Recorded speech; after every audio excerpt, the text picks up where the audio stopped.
This is Goku-san, DBZ, and today I am doing a special top 10 list, and I'm going to do probably one or two more at max top 10s, and then I will be going back to my game reviews or retro reviews. Okay, this will be the top 10 list of superhero movies, live action based off of comics, of course.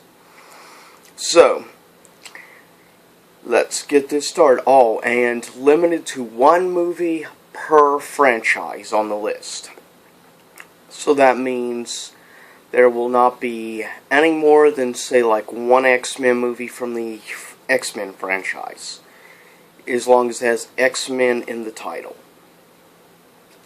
Now, here is coming in at number 10. Technically from the X-Men universe, but it doesn't have the title X-Men, so it did qualify. Number 10, The Wolverine. Released, of course, back last year in 2013 by 20th Century Fox. Good movie overall, and it's how the other Wolverine movies should have been, basically. Coming in at number 9, Superman 2. Which, of course, was from the 80s, cheesy movie overall, was odd, but it was good, and Christopher Reeve played a very good Superman, I might add, which is one reason why it's on here. It was really what put Superman on the map, movie-wise.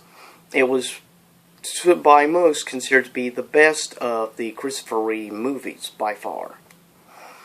Coming in at number 8, Thor: The Dark World. Thor: The Dark World. Which is, of course, a really good movie. Better than the original, of course. And showed in the box office as well, given it did over $200 million more than the first Thor movie. Pretty well done. Not the most memorable villain. Normal main villain, of course, the Dark Elves. But, of course, everyone loves Loki. Coming in at number 7. The only movie on the list that is neither a DC or a Marvel movie. And that is Hellboy, which is a really good movie overall. I mean, it's pretty well done. Really good CGI, special effects. It was done in the early millennia, back when, there weren't quite as many comic book movies. And it didn't do really huge in the box office, but, I mean, it did gain a very loyal following, which is what led to its sequel a few years later. Coming at number 6. Batman. And no, it's not one of the Dark Knight trilogy by Christopher Nolan, or the Christian Bale movie.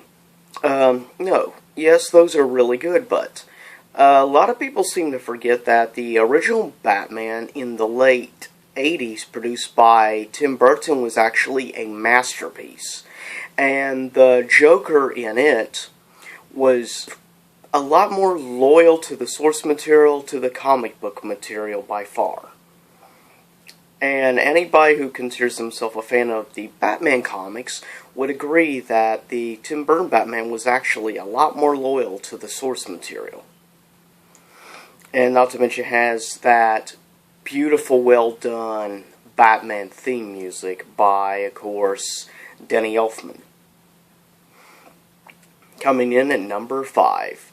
Basically the start to Phase 1 of the Marvel Cinematic Universe, and that is Iron Man, the original. Which, of course, at the time, a lot of people didn't know how to feel about, who they casted as Tony Stark / Iron Man, and, of course, that being Robert Downey Jr. Though I think he pretty much put his critics in their places, and he blew everyone away, because basically Tony Stark and Robert Downey Jr. are one and the same, really, if you think about it, their characteristics and everything. Coming in at number 4, which is a pretty new movie, just was released this year in 2014. and that is from 20th Century Fox, X-Men, Days of Future Past, based on, of course, the comic series. Not super loyal to the source material, but X-Men Days of Future Past was a very well done movie overall. The special effects were top notch, the acting was top notch, using, of course, original cast members from the original X-Men movies, and also, of course, adding in the characters from the First Class series, which was really good. I mean, yes, I really like the original Magneto, but I very much enjoy the younger, newer Magneto, personally, as well as the younger Professor Xavier. But that's number 4. Coming in at number 3, the 2002 SpiderMan movie, which of course is a very well done Spider-Man movie, I might add, with, of course, a very incredible job on the Green Goblin, I might add. I mean, the costume and everything, very loyal to the Green Goblin, and the acting of the Green Goblin was just mind-blowingly incredible. And of course, for 2002, the special effects with Spider-Man's web-slinging and everything was really incredible and mind-blowing at the time. Yeah, they used the same style this many years later, 12 years later. Not as impressive now as it was in 2002 when it was a newer concept, of course. And of course, you had a short performance by the late, great Macho Man Randy Savage as Bonesaw.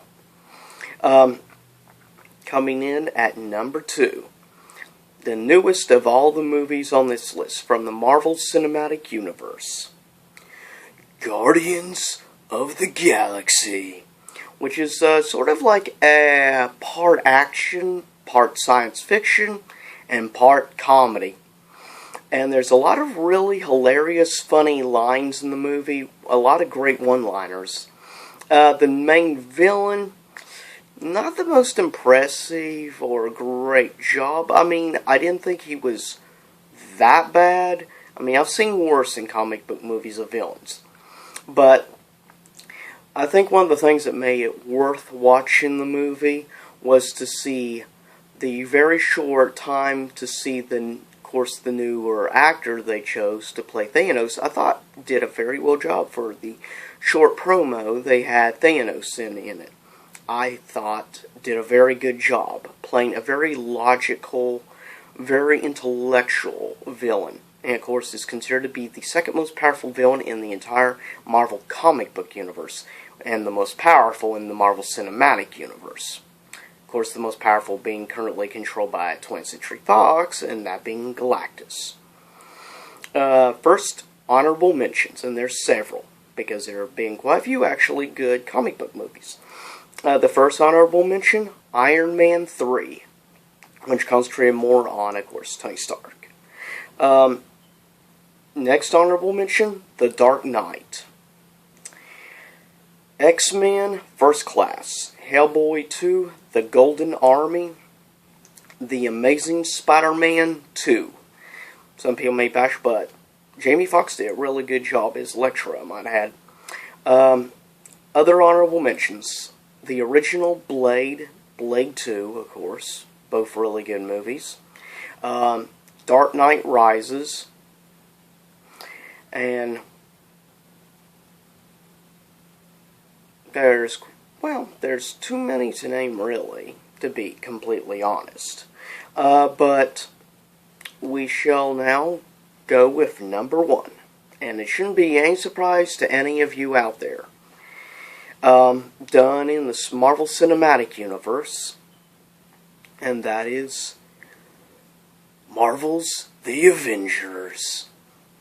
Which, of course, has in it Hawkeye, Black Widow, The Incredible Hulk, as well as our dear beloved Iron Man, Thor, and of course everyone's favorite antagonist, Loki, and Samuel L. Jackson as head of S.H.I.E.L.D. And of course, we can't forget Captain America. Really well job overall. Good movie. Solid performances. And definitely mind-blowing how much it did at the box office, making it the third largest grossing movie of all time, with $1.5 billion, to be precise.